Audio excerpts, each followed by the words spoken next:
PFT Media. What's up, my dudes? Welcome to the Post-Mortem. Shut up and sit down.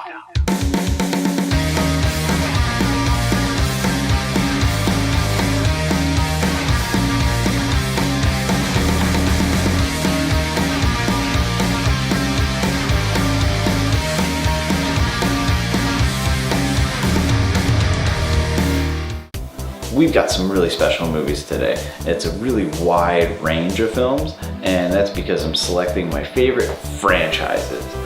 It's a theme day, and before I get started, let's talk about what we mean by franchises or connected films. Let's talk about it. It's connected movie day. These are films that can't be seen without their other ones. When you watch the other films, the other ones become a richer experience, or you learn something new about the filmmaker. These are movies that are just connected. Number 25. Up top we have Edgar Wright's Cornetto Trilogy. Now this is a trilogy that is loosely connected by a brand of prepackaged ice cream cone that is sold in Europe. Other than them all being written and directed by Edgar Wright, co-written by Simon Pegg, starring Simon Pegg and Nick Frost, along with a ton of great British character actors across all three of these films.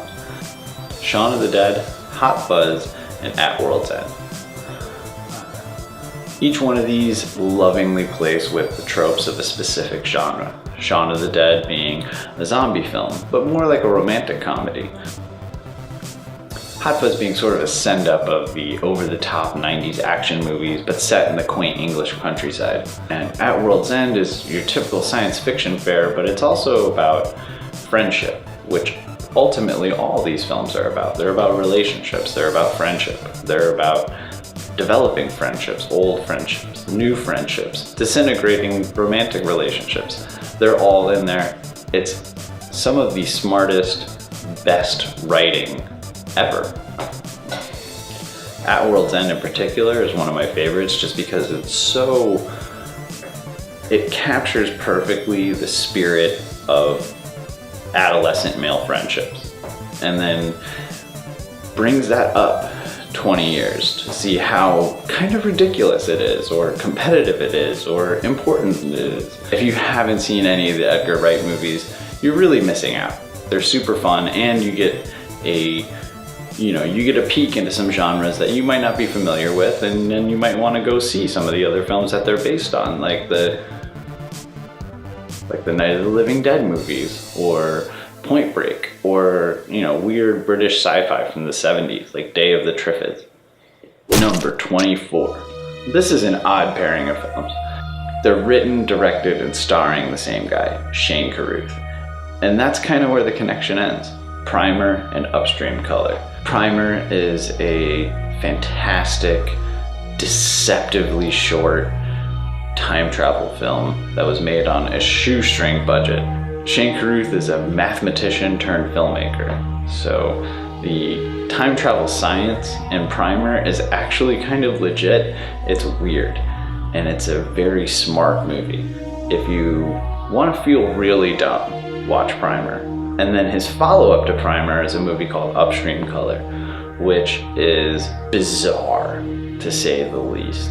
It's about a parasite, I think. It infects humans and pigs and orchids.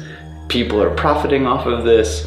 It's such a strange film. It's a really avant-garde science fiction movie, and it really defies explanation or categorization. Shane Carruth is a brilliant filmmaker. He's a brilliant guy, but he's a very, very dense filmmaker. And he makes these incredibly wild films. And he's only made two. He's only made Primer and Upstream Color. And I'm looking forward to his upcoming third film, which is about like a 300-year span of time that involves like nautical trading. But based on Upstream Color and Primer, I'm down for whatever he has to put in front of me. See Primer, see Upstream Color, have your mind blown. Number 23. You'll have to allow me this one, the original Star Wars trilogy. Most of us wouldn't be here without it, probably half of us. And by that I mean complaining about movies on the internet. Star Wars trilogy is, I don't even really need to talk about it. It's Star Wars.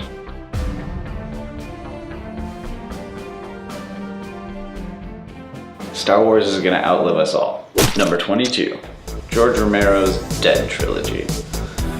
Now, I've talked about Return of the Living Dead before, but here I'm talking about Night of the Living Dead, Dawn of the Dead, and Day of the Dead.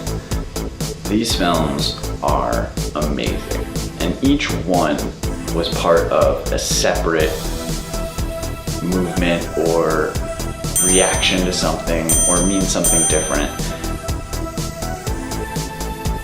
They are brilliant, layered films that speak more to what people are afraid of than just being zombie movies with a lot of gore. Because the first one doesn't even have that much gore.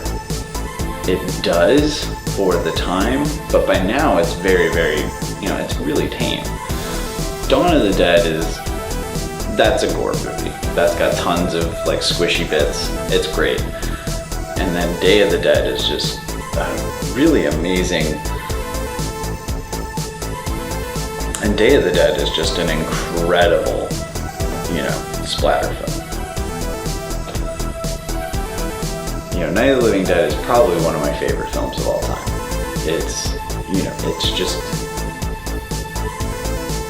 It was so shocking the first time I saw it. It felt real. George Romero has a very workman-like approach to filmmaking, and when Night of the Living Dead came out, it was very almost documentary-like. It was shocking, and it was violent, and it really,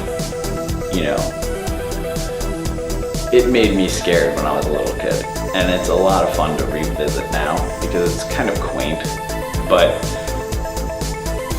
as an introduction to horror and zombie films in general, you can't beat Night of the Living Dead. It's the ultimate midnight movie, essentially.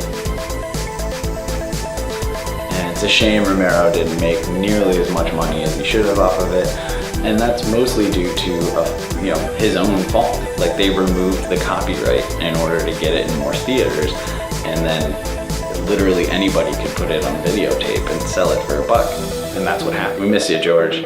See the Dead Trilogy. Number 21. It's Quentin Tarantino's Kill Bill. Kill Bill Volumes 1 and 2 are an amazing experience. An ode to martial arts movies, revenge films, exploitation films, westerns. It's got everything. There's an extended animated sequence in this movie, and it's brilliant. And you can't see the first one without seeing the second one. You have to see how the story ends. It's an incredible, bloody journey. And Tarantino just did it masterfully. This is probably my favorite Quentin Tarantino film. I like The Hateful Eight. I like Pulp Fiction. I really like Jackie Brown, even though that's his easiest film to like. But I love Kill Bill. There's something about Kill Bill, the whole bloody affair, that I just really love. I think it's the fact that the second half is a Western, and I love a good, dusty, revenge Western. We are done. We are ready to move on to the top 20. This is exciting. I am really looking forward to sharing these next few episodes with you. And then we get to move on to an all new format. It'll probably be more of me talking, but it'll just be more of me talking in depth about one thing, less extemporaneous, more prepared, more written. Probably, I'm thinking more like a documentary style. I'm not exactly sure yet. It's gonna take shape over the next few weeks while I look forward to those. Probably be launching those sometime, take a break after the top 100 is done, and then come back refreshed, ready to go. As always, stay cool. I'm Billy D. There you are.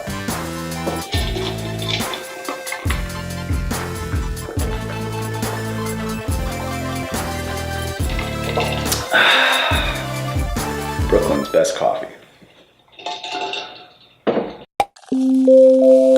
FT Media Production.